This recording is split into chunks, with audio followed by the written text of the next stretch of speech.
নমস্কার। ঠাকুর শ্রী শ্রী রামকৃষ্ণ পরমহংসদেব এবং মা শারদার চরণে আমার সশ্রদ্ধ প্রণাম জানিয়ে ভিডিওটা শুরু করছি।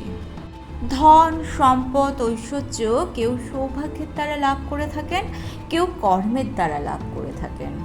সৌভাগ্য আসলে কি? সৌভাগ্য গ্রহের দশা, যা প্রত্যেক মুহূর্তে বদলাতে থাকে। কর্মের মাধ্যমে মানুষ যখন ধন সম্পত্তি অর্জন করেন তখন সে ধনী হয়, আর সেই ধন আগামী প্রজন্ম ভোগ করে।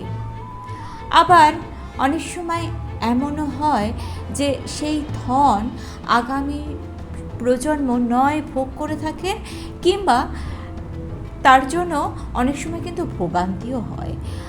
কখন সেটা গর্বের কারণ হয় আর কখন সেটা ভোগান্তির কারণ হয়, সেটা নির্ভর করছে যে আপনি কি কর্ম করেছেন, কি কর্ম করে সেই ধন আপনি লাভ করেছেন। যদি সৎ পথে চলে নিষ্ঠা ভরে কর্ম করে ধন অর্জন করে থাকেন, তাহলে আপনার আগামী প্রজন্ম সেটা প্রয়োগ করবে নিজের বিকাশের জন্য। কিন্তু কেউ যদি অসৎ উপায়ে ধন অর্জন করে থাকেন, তবে আগামী প্রজন্মকে এই অসৎ কর্মের জন্য কিন্তু ভুগতেই হবে। তাহলে আপনি কি চাইবেন? আগামী প্রজন্ম সুখে থাকুক, আপনার প্রশংসা করুক, না আপনার কর্মের ফল ভোগ করে আপনাকে শুধু দোষারোপ করুক? সিদ্ধান্ত আপনাকেই কিন্তু নিতে হবে। লোভ একটি ছোট্ট শব্দ, কিন্তু এর অর্থ কিন্তু অনেক বড়। লোভ অর্থ লাভ করা। কিছু লাভ করা অনুচিত নয়, কিন্তু আমি চাই, আমি সব চাই, আরও বেশি চাই, এটাকেই বলে লোভ। এই লোভ যখন আপনাকে গ্রাস করে, তখন আপনি যা পেতে চান, সে ধনই হোক মানই হোক, তা অর্জন করার জন্য মানুষ যে কোনো স্তরে পৌঁছে যেতে পারে। অর্থাৎ লোভের কারণে মানুষ অধর্মের পথে চলতে পারে, কিংবা অন্য মানুষকে ছোট করতেও কিন্তু সে পিছুপা হয় না। কিন্তু আপনি যদি অল্প পান, কিন্তু ভালোবেসে ভালো কাজ করে কোনো কিছু পান, তাহলে জীবনে আপনি অনেক সুখী হবেন। তাই লোভকে জীবন থেকে দূরে রাখুন। জীবনে মানুষ কিছু ভুল করে এবং সারা জীবন অনুশোচনা করে। অনুশোচনা না করে ভুল থেকে শিক্ষা নিয়ে এগিয়ে চলুন। বিপদ জীবনে আসবে, আপনাকে কে বিপদে সাহায্য করবে আর কে করবে না এটা নিয়ে ভাববেন না। আপনাকে মেনে নিতে হবে যে এই পৃথিবীতে আপনি একা। প্রকৃতিতে যখন অন্ধকার নেমে আসে, তখন আপনাকে প্রথম কে ত্যাগ করে বলুন তো? আপনার নিজের ছায়া। তাই আপনাকে আপনার অন্তরের শক্তিকে চিনতে হবে, তাকে বাড়াতে হবে, তবেই আপনি বিপদের মোকাবিলা করতে পারবেন এবং জয়ী হতে পারবেন। ছোট ছোট কাজ করে সফল হন।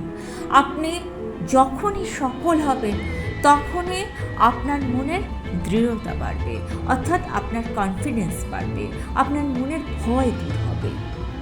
ভালোবাসাকেও ব্যক্ত করতে হয়। ভালোবাসাকে প্রকাশ করুন, ব্যক্ত করুন। ভালোবাসাকে ব্যক্ত করলে ভালোবাসা দৃঢ় হয়। যাকে ভালোবাসেন তার সাথে আনন্দে সময় কাটান, তার দুঃখে তার ভরসা হয়ে উঠুন। মন খুলে মনের কথা ভালোবাসার মানুষের কাছে প্রকাশ করুন, দেখবেন আপনার মন হালকা হয়ে যাবে। আমাদের জীবনে অনেক স্বপ্ন থাকে, আর স্বপ্ন পূরণ না হলে আমরা কী করি? তখন আমাদের কাছে এটা একটা বোঝা হয়ে দাঁড়ায়। আমরা তখন আগামী প্রজন্মের ওপর সেই বোঝা চাপিয়ে দিই। আমরা ভাবি আমরা যা পাইনি আমাদের সন্তান তা পারবে, এটা আমরা ভাবি, কিন্তু এই ভাবাটা একদম ঠিক নয়। সন্তান পরমাত্মার আশীর্বাদ, তার মধ্যে একটা নিজস্ব অস্তিত্ব লুকিয়ে আছে, সে একটা আলাদা অস্তিত্ব। এটা আপনাকে জানতে হবে।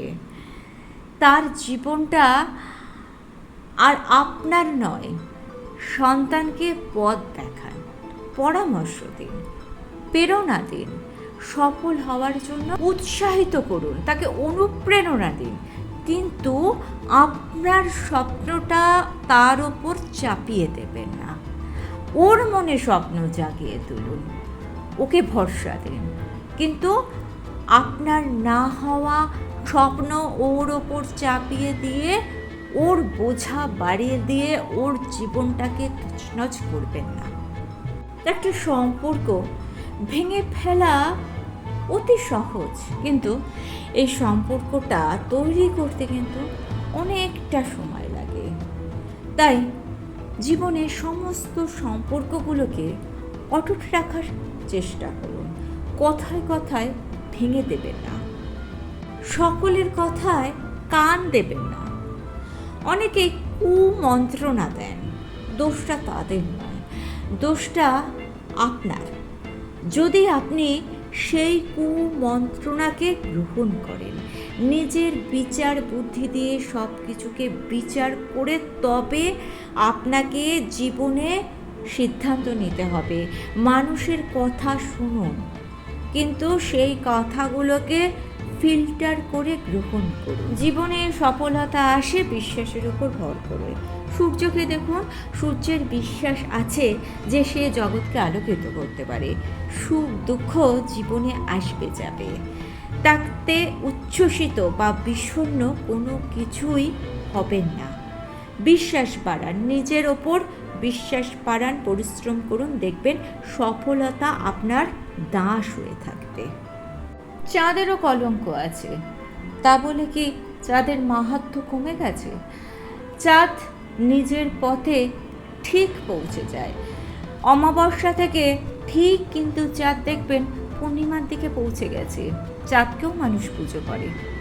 তাই আপনার মধ্যে যদি খারাপ কিছু থাকে তাকে ধীরে ধীরে শুধরে নিন, কিন্তু সেই কারণে নিজেকে খারাপ করে তুলবেন না, নিজের মনকে খারাপ করে তুলবেন না। খারাপ ভালো সবার মধ্যেই থাকে, খারাপটাকে শুধরে নিলেই দেখবেন জীবনটা সুন্দর হয়ে উঠেছে। এই জগৎ সংসারে ভালো খারাপ দুটো কাজই আছে। আপনি ভালো কাজে মনোনিবেশ করে দেখুন, দেখবেন আপনার অন্তরের শক্তি, তেজ আপনাকে সফল করবে, আপনাকে আলোকিত করবে। যে কোনো সম্পর্কের মধ্যে কিন্তু ঝগড়া ঝাঁটি, মান অভিমান আছে। যখন এগুলো থাকে না, সেটা শুধু প্রয়োজনের সম্পর্ক হয়ে দাঁড়ায়, সেখানে মনের কোনো যোগ থাকে না। তাই ঝগড়া ঝাঁটি, মান অভিমান এগুলোকে দূরে রেখে দিন। এগুলোকে দূরে রেখে সম্পর্কটাকে টিকিয়ে রাখুন। সম্পর্কের মধ্যে কোনো ভুল হলে সম্পর্কটাকে না ভেঙে দিয়ে সেই ভুলটাকে সংশোধন করুন। একে অপরকে ক্ষমা করতে শিখুন, দেখবেন সম্পর্কের মধ্যে বিশ্বাসের বাঁধ অটুট থাকবে। অহংকারকে ত্যাগ করুন। অহংকার শুধুই আমাদেরকে পতনের দিকে নিয়ে যায়। গাছের পাতাকে দেখুন, তার নমনীয়তাকে দেখুন, তাকে হাত দিয়ে মোচড়ালে সে মুড়ে যায়, কিন্তু ঝড়ে কিন্তু সে ঠিক থাকে।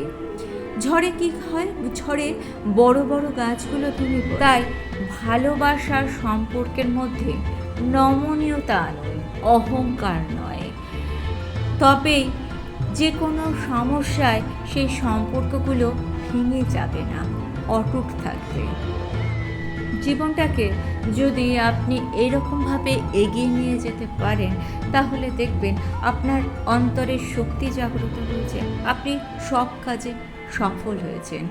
আর ভিডিওটা ভালো লেগে থাকলে চ্যানেলটিকে সাবস্ক্রাইব করে নিয়ে পাশে থাকা বেল আইকনটা প্রেস করে দিয়ে অল অপশনটা ক্লিক করে দেবেন, তাহলে যখনই নতুন কোনো ভিডিও আপলোড করব তার নোটিফিকেশন আপনাদের কাছে পৌঁছে যাবে। ঠাকুর ও মায়ের চরণে প্রণাম জানিয়ে আজকে এই পর্যন্তই। Thanks for watching.